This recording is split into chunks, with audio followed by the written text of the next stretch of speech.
Panther tank was considered one of the best German medium tanks of World War II. The German army made the mistake of rushing the new Panther in service before numerous problems were resolved and the crews were properly prepared.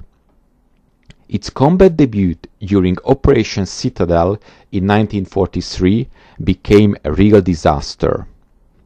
Research and prototypes were done throughout the summer and fall of 1942, and at the end of the year the prototypes and the first 20 production Panthers were used for trials or sent to training units.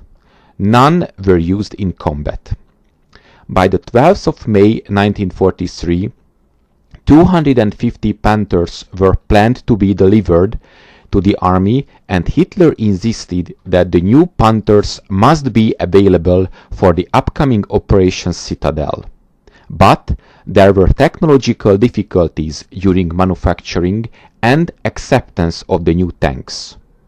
The first units to receive the new Panthers were Panzer Battalion 51 and 52.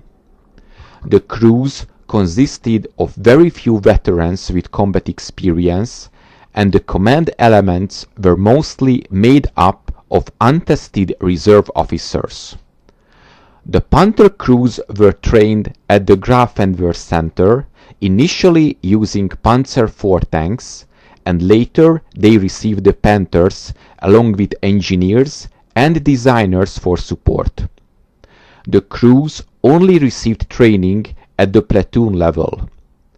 Cooperation with the subunits on the company and battalion level were not covered, and only a few live combat exercises were held. During training, the crews were instructed to maintain secrecy about the new tanks they were training on. They were forbidden from taking photos of themselves with the Panther in the background, and they could not keep written notes. They had to memorize everything. After the quick training, the units were hurriedly sent by rail to the east. The two Panther battalions were under the command of Panzer Brigade 10, which unit was attached to the Großdeutschland Panzer Grenadier Division. Each company had 4 platoons with 5 Panthers each and 2 command Panthers, totaling 22.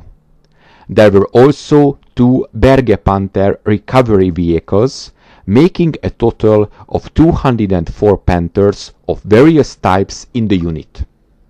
The insignia was a roaring panther head painted on the turret sides and rear armor plates.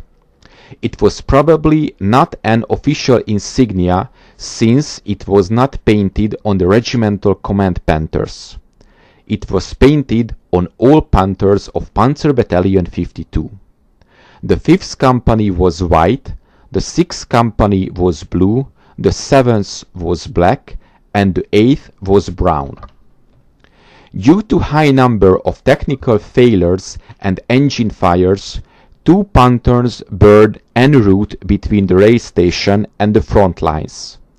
The fuel mixture did not always combust completely in the cylinders and ended up in the heated exhaust collector and exhaust.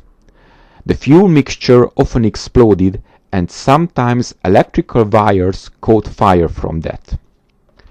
On the 4th of July, Panzer Brigade 10 arrived too late at the front to properly ready the crew for action.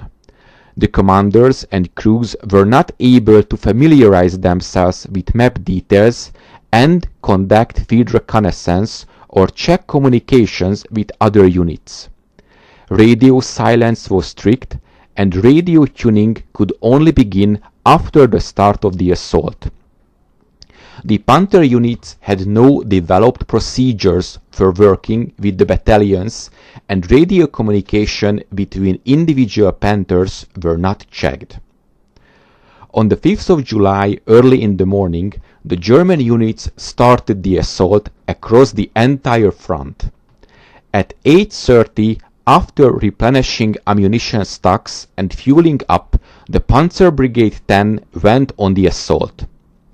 The Großdeutschland Panzer Regiment attacked first, followed behind by Panzer Brigade 10. A total of 268 panzers took part in the initial combat. Two Panther battalions advanced north from their assembly area towards the division's first day objective, Cherkasskoye. After struggling across a ravine, the Panthers fought off a Soviet counterattack. Ironically, the first Soviet tanks with the new Panthers engaged were not T-34s. The Soviet 254th Separate Tank Regiment attacked the regiment with US-built Land-leased M3 Lee tanks. The M3 Lees were no match for the Panthers, and 6 of them were knocked out before the remaining withdrew. On the 6th of July, early in the morning, panzers of the Panzer Brigade 10 assembled in combat formations and began the assault. The Panthers were on the left with the Großdeutschland Panzer Regiment on the right flank. During the attack, the Panzers overcame an anti-tank trench and a large minefield. Later, they hit a defensive line where they were halted by Soviet artillery and hidden traps with tanks of the Soviet 3rd Mechanized Corps. The combat losses were 74 Panthers. The entire day was spent repelling furious counterattacks. The Panthers and the accompanying Großdeutschland Grenadiers took heavy losses. In addition, during the morning before the assault, 6 Panthers were lost due to engine fires.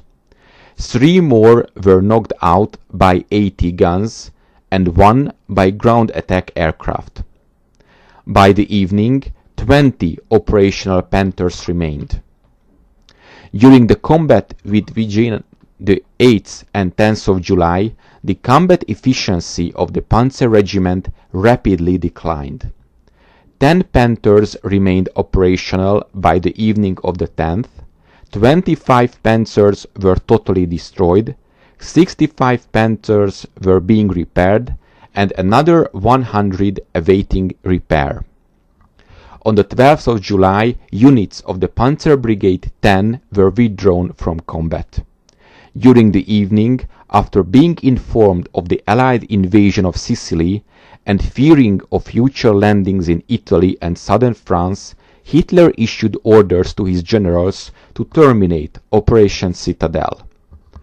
After the Soviet counteroffensive in August, officers of the Scientific Research Institute of the Red Army Armored Forces conduct research and analysis of the Panthers knocked out. The reviews were conducted in late August 1943, where 31 destroyed Panthers were studied. After being inspected, 2 Panthers were shipped to Moscow to be displayed at the captured equipment exhibit in the Gorky Park of Culture and Recreation. 1 Panther was shipped to the experimental factory in Chelyabinsk, while another 2 were shipped to the proving grounds in Kubinka.